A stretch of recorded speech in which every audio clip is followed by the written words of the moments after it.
Once upon a time in the ancient kingdom of Israel, King David had a handsome son named Amnon and a beautiful daughter named Tamar. Tamar was not only lovely but also graceful and kind, and her beauty was whispered of throughout the land. The whispers reached Amnon's ears, and his heart fluttered with feelings he did not quite understand. Amnon, however, was troubled, for you see, Tamar was his half-sister, and loving her seemed difficult and wrong. His troubles made him feel sick and weak, until he could barely eat or sleep. Among his friends was a cunning fellow named Jonadab, who noticed his illnesses and began to worry for his friend. "Why do you look so sad, Amnon, and seem to grow sicklier every day?" Jonadab asked his friend with concern. Amnon sighed deeply, feeling that his secret could not be hidden from his friend. "I love Tamar, my brother Absalom's sister," he confessed. Jonadab, being crafty, came up with a plan. "Lie down in your bed and pretend to be sick," he advised. "When your father, the king, comes to see you, ask him to send Tamar to make some food for you. That way, you can be near her." Amnon followed Jonadab's advice, and soon King David himself came to his bedside. Amnon looked weakly at his father. "Could you ask Tamar to come and make me some bread? I believe it will help me feel better," he requested.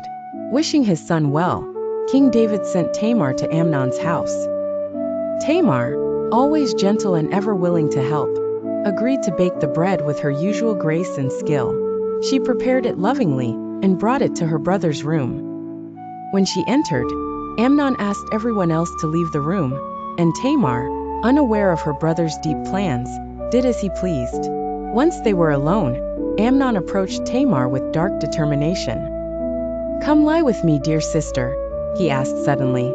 Tamar was shocked. "No, my brother. Do not force me. Such a thing is not right. Think of the shame it would bring to me," she pleaded. But Amnon had been consumed by his desires and could not listen to reason. Despite her protests, he forced himself upon her. Once his initial infatuation was satisfied, Amnon's heart turned dark and hateful. He despised Tamar now more than he had ever loved her. "Get up and leave," he shouted. Tamar was heartbroken, knowing the shame would linger far beyond the act. "Sending me away is worse than what you have done," she cried out. But Amnon refused to listen, ordering his servant to escort Tamar out of the house. Torn and sorrowful, Tamar tore her beautifully colored robe, spreading ashes upon her head as a sign of her misery and betrayal. She walked away, wailing and unable to hide her sorrow. Her brother Absalom saw her crying. "Has Amnon been with you?" he asked gently.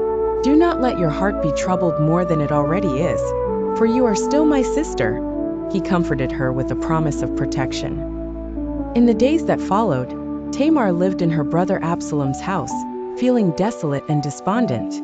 As for King David, when he learned of the cruelty visited upon his daughter, he was furious but did not act against Amnon. Absalom, however, carried a burning anger within him, though he spoke not a word of it to Amnon or anyone else. He knew that justice would find its way, even if it took time. Thus the tale of Tamar speaks of unchecked desires, inner cunning, and the quiet rebellion that waits for its moment to strike, in a world where silence and sorrow sometimes hung heavier than words.